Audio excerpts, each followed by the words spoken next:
Radio J. Affaires publiques, Alexis Lacroix. Radio J. Nabil Sama, bonjour. Bonjour mon cher Alexis. Vous n'êtes sans doute pas encore connu des auditeurs de Radio J, mais ça va venir. Vous êtes consultant en sécurité publique, vous êtes aussi journaliste, reporter. Vous avez réalisé récemment d'ailleurs un documentaire passionnant avec des jeunes musulmans pour leur expliquer à quel point leurs aïeux, très souvent, avaient contribué au sauvetage des Juifs pendant la Seconde Guerre mondiale. On va y revenir, évidemment, c'est un sujet très important. Vous êtes un militant, on peut le dire aussi, du dialogue, de la fraternité judéo-musulmane. Alors, dans ces jours un petit peu sombres, pour beaucoup en tout cas, de Français, où va la France selon vous, Nabil Sama ? Écoutez, la France, elle va là où on a envie de l'emmener. Je pense qu'aujourd'hui, c'est une opportunité pour les Français, et là je m'adresserai aux citoyens, de choisir réellement, de redistribuer les cartes, je dirais, de leur destin et du destin français. C'est intéressant que vous disiez c'est une opportunité de redistribuer les cartes, car au fond, c'est un petit peu l'argumentaire qui a été déployé par le président de la République depuis le moment où il a décidé de jeter un coup de dé ou un coup de pied dans la fourmilière, c'est selon. Comment vous avez vécu, vous, ce moment de l'annonce de la dissolution Alors, honnêtement, inattendu pour beaucoup de Français. Alors, certes inattendu, mais au vu des résultats fracassants de cette montée de l'extrême droite et notamment aussi de l'extrême gauche, je dirais que j'étais plutôt satisfait parce que j'avais vraiment peur au lendemain. Vous étiez satisfait de la dissolution de l'Assemblée nationale, Nabil Sama ? Oui. Comme des milliers de Français que je rencontre chaque jour et qui sont satisfaits comme de cette décision parce que vous imaginez un pays ingouvernable avec une majorité législative, avec des parlementaires d'extrême droite et d'extrême gauche, sans avoir le choix, sans avoir l'opportunité peut-être de changer la donne. Alors Nabil Sama, vous avez raison, il y a l'opportunité de changer la donne, il y a aussi évidemment l'incertitude, l'inconnu dans laquelle est en train de basculer le pays. C'est pour ça que je vous demandais d'entrée de jeu ce matin sur Radio J avec vous. Où va la France ? C'est une question que, j'allais dire, 68 millions de Français, vous n'êtes pas le seul, ont à l'esprit. Et pour l'instant, les réponses sont très différentes et les interrogations dominent d'ailleurs la capacité pour chacune et chacun de répondre. Mais alors une question très simple. Commençons justement par le Rassemblement national, puisque vous dites c'est une victoire écrasante, vous reprenez les mots qui ont été utilisés par beaucoup de commentateurs. Est-ce que la nouveauté, c'est le score ? Qui est important, bien sûr, presque 32%, ou c'est le fait que de nouvelles catégories de la population, de l'électorat, se sont mises à voter pour le RN. On pense notamment à un certain nombre de personnes âgées qui étaient plutôt des macroniens, classiquement, mais aussi, c'est vrai, un certain nombre de cadres supérieurs, issus, on va dire, de la bourgeoisie aisée, qui se mettent en masse à voter Bardella. Alors, on comprend, Bardella a des discours très simples et des réponses simples aux problématiques des Français, alors que lorsqu'on a une approche très technique et politique, on peut comprendre que c'est bien plus compliqué que ça. Il promet des sommes astronomiques dès le lendemain de son élection, mais où trouvera-t-il, je dirais, le budget nécessaire pour pouvoir relancer l'économie française ? Moi, je peux comprendre, bien sûr que je peux comprendre qu'il y a des catégories nouvelles de Français qui subissent aujourd'hui, je dirais, cette hausse de la fiscalité, parce qu'il faut dire la réalité, le vrai problème majeur des Français, c'est le pouvoir d'achat, c'est la hausse de l'énergie, c'est la fiscalité, et bien plus que certaines problématiques identitaires, on va dire. Ce que vous êtes en train de nous dire, Nabil Sama, c'est très intéressant, c'est que par-delà les problématiques justement strictement civilisationnelles, on va peut-être en dire un mot après, le succès du Rassemblement national viendrait du fait qu'il apporte des solutions, ou une apparence de solutions très simples, à une colère sociale qui grandissait depuis longtemps. Oui, alors si vous avez raison, comment vous expliquez que des gens qui sont plus aisés, voire fortunés, se tournent aujourd'hui dans un segment de la bourgeoisie vers le Rassemblement national ? Qu'est-ce qu'ils en attendent concrètement ? Alors c'est simple, j'ai la chance par mes fonctions et mes engagements de côtoyer toutes les strates de la société française. Vous me l'aviez dit ça quand on avait préparé, fait la préparation de cette émission, c'était intéressant d'ailleurs. Et il y a une phrase qui ressort, c'est que tout le monde galère. Aujourd'hui tout le monde galère. Que vous soyez riche ou moyennement riche. Aujourd'hui c'est vraiment la majorité de la classe moyenne qui s'exprime à travers malheureusement ce vote qui est séduisant puisque anti-macroniste, quelque part, Macron est responsable de cette hausse de la fiscalité, de cette décadence fiscale en France, qui met malheureusement toute la classe moyenne et la haute classe moyenne à genoux. C'est le constat, moi, c'est pas ma vision des choses, mais c'est le constat actuel lorsque je donne la parole ou lorsque je vais rencontrer cet électorat qui est celui du Rassemblement national.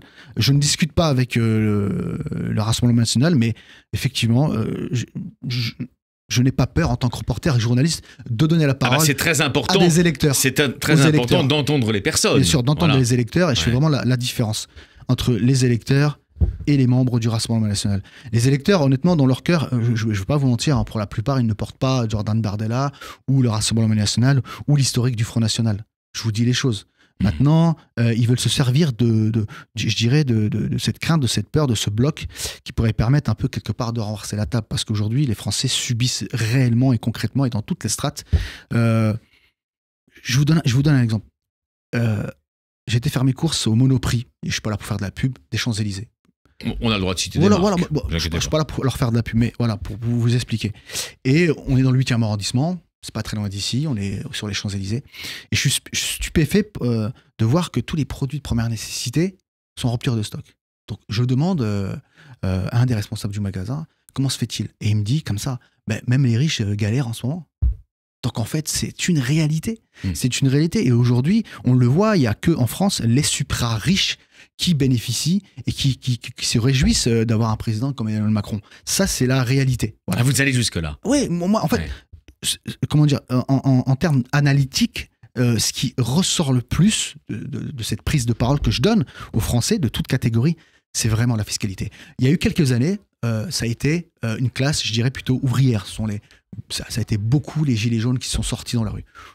Aujourd'hui, les cadres, la haute classe moyenne, ne va pas sortir dans la rue. Elle va juste répondre dans les urnes aux prochaines élections. Et exprimer son besoin d'un changement radical, disons, de la politique. Hein, voilà. Alors, il y a des hommes politiques qui sont... Ça, c'est le fond. C'est vraiment le fond. Parce que la forme, c'est l'insécurité. La forme, et tu disais, en fait, voilà, le fond du problème réel des Français, et n'oubliez pas, hein, en termes de sémantique, en France, on n'aime pas beaucoup parler d'argent. Donc c'est très caché, c'est très secret, mais on n'aime pas dire qu'on a beaucoup d'argent, mais on n'aime pas aussi dire qu'on a des problèmes d'argent. Donc ça ne se voit pas. Nabil Sama, vous êtes consultant en sécurité publique, vous êtes reporter, on vient de parler de votre travail de reporter aussi. Par définition, ça consiste aussi à solliciter la parole de Français et de Françaises dans toute leur diversité de sensibilités politiques, idéologiques. Vous faites très bien. Vous nous dites, au fond, effectivement, cette question du pouvoir d'achat, du rapport à la fiscalité, est une question absolument décisive et vient s'y rajouter à l'aspect plus régalien aussi, vous venez de le citer, c'est-à-dire le sentiment d'être en sûreté dans son propre pays. Est-ce que vous pensez, en interviewant ces Français, que le sentiment de l'insécurité, pour reprendre une expression malencontreuse, s'est considérablement accru depuis l'arrivée au pouvoir en 2017 du président Emmanuel Macron? Alors moi je dirais que c'est aussi, oui, tout à fait. Puis de toute façon, en termes de temporalité, tous ses successeurs ont utilisé aussi la même méthode pour noyer le poisson dans l'eau. On va essayer de créer des problèmes, d'accentuer médiatiquement sur d'autres problèmes qui pourraient, je dirais, éviter à l'opinion publique de se concentrer sur les problèmes majeurs qui sont les leurs. Alors on va utiliser effectivement les banlieues, l'insécurité, les ingérences extérieures. On va utiliser des symboles tels que le culte, tels que le culturel, tels que l'art, tels que la représentation identitaire. Et ça, pour moi, ce ne sont que de la forme, parce que c'est vrai, c'est réel problème. Pour moi, ce sont des problèmes, mais ce ne sont pas des problèmes majeurs, parce que en France, il y a tout de même une coexistence, et moi j'ai une confiance aveugle pour la population française et pour la diversité du peuple français.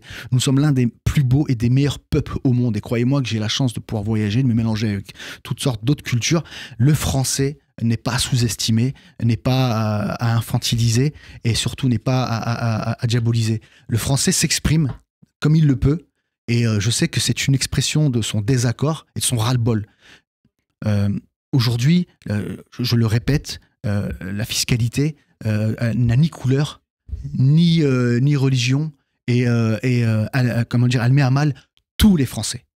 Et la forme, et pour répondre directement à votre question, effectivement, oui, je reproche à Emmanuel Macron d'avoir mis de l'eau dans le moulin qui a permis à ces deux belles communautés aujourd'hui, quelque part, de rentrer en confrontation, dans une confrontation en plus qui n'a même pas lieu d'être en France. Je dirais que le conflit israélo-palestinien, ni la gauche ni la droite n'a à l'utiliser. Vous voyez ce que je veux dire? À des fins politiques et surtout à des fins à masquer la réalité, je dirais, des problématiques des Français. Ah, c'est important que vous fassiez entendre ce matin sur Radio J cette voix forte en faveur de la fraternité judéo-musulmane, effectivement mise à mal ces dernières années. C'est une évidence par l'importation dans la société française d'un néo-antisémitisme très inquiétant. Tout à fait. Alors, puisqu'on en parle justement, Nabil Sama, c'est très important.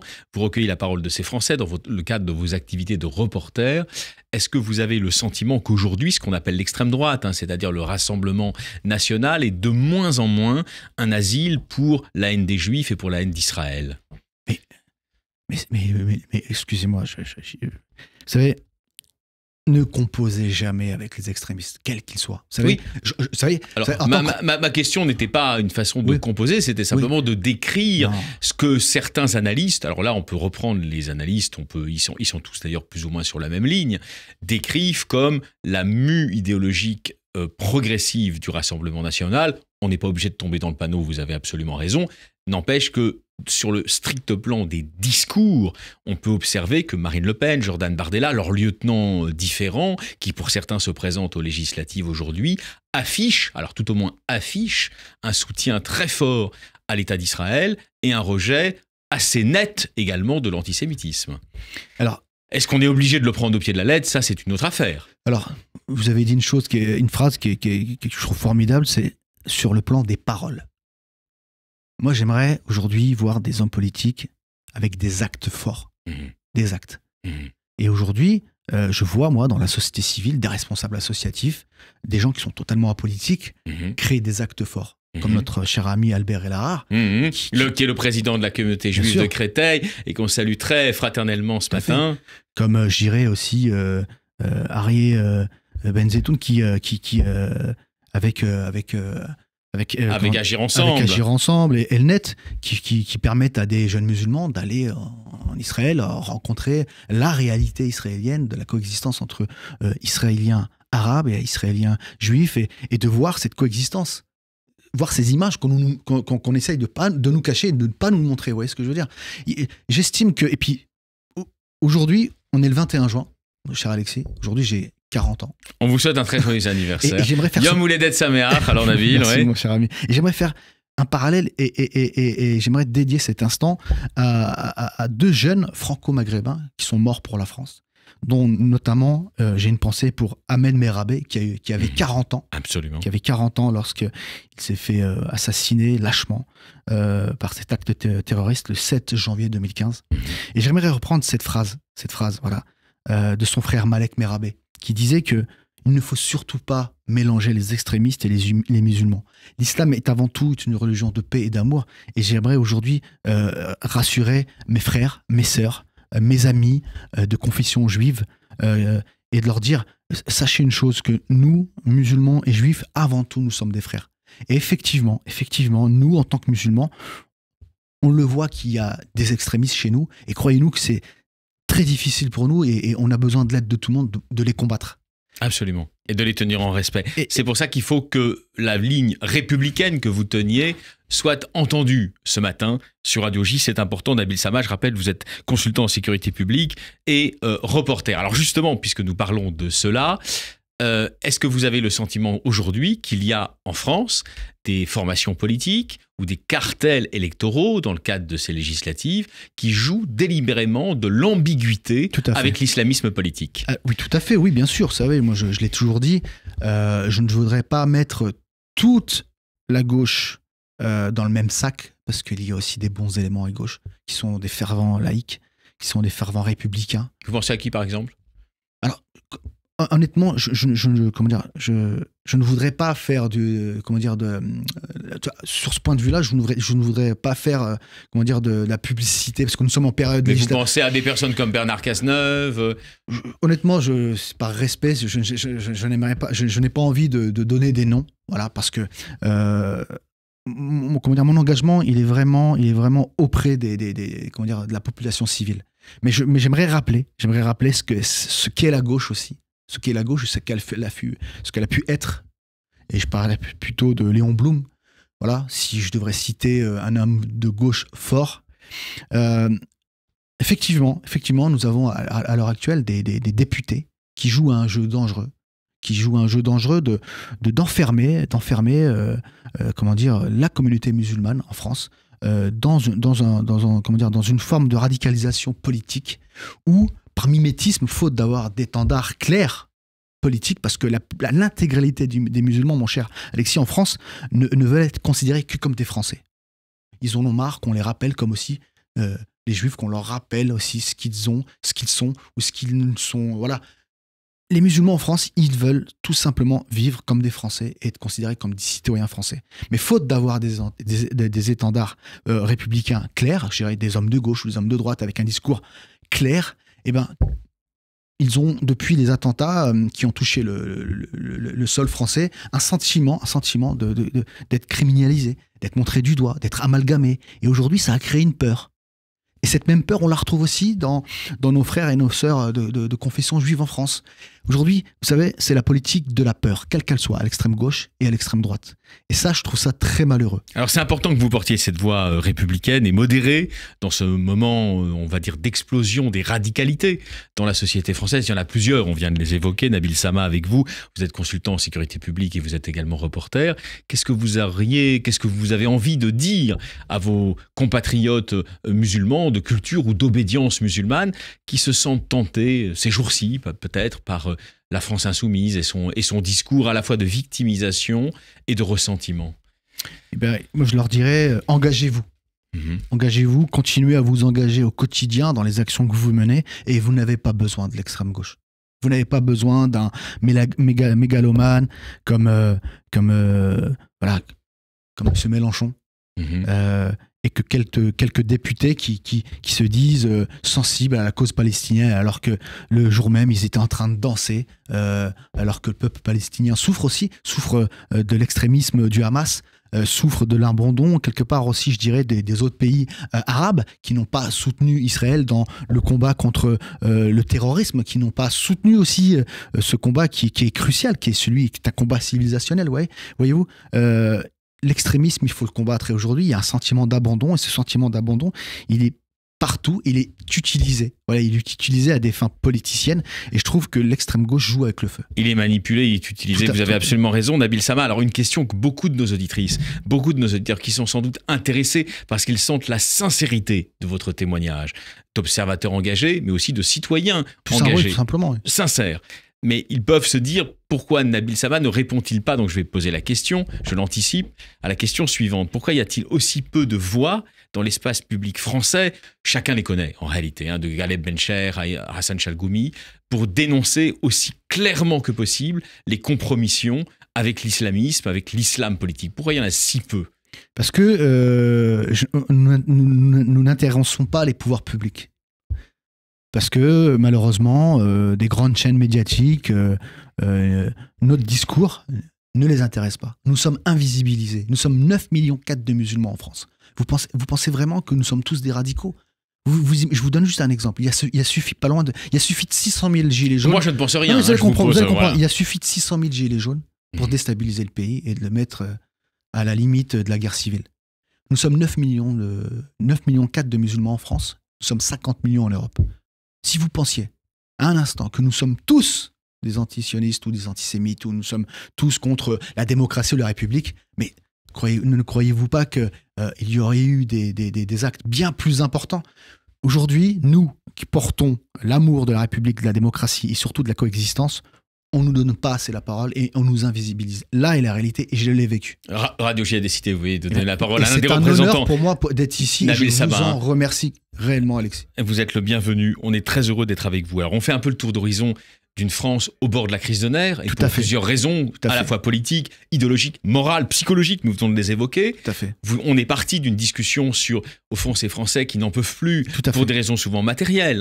On ne peut plus remplir le caddie, on ne peut plus finir les fins de mois, ils sont de plus en plus nombreux, dès le 15 du mois, à ne plus savoir comment ils vont finir, justement, les 15 jours qui suivent.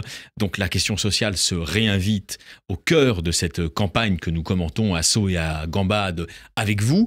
Comment vous réagissez comme citoyen aussi engagé quand vous voyez la majorité présidentielle multiplier les chèques cadeaux? Alors c'est une blague, c'est de la démagogie, c'est se foutre des Français, de leur vie. Oui. Les Français, vous pensez vraiment qu'un chèque cadeau de 100 €, ça va les aider réellement à sortir de cette crise? Est-ce que ça fait oublier une politique qu'ils jugent pour beaucoup d'entre eux, qu'ils soient de gauche, de droite, trop libérale à leurs yeux?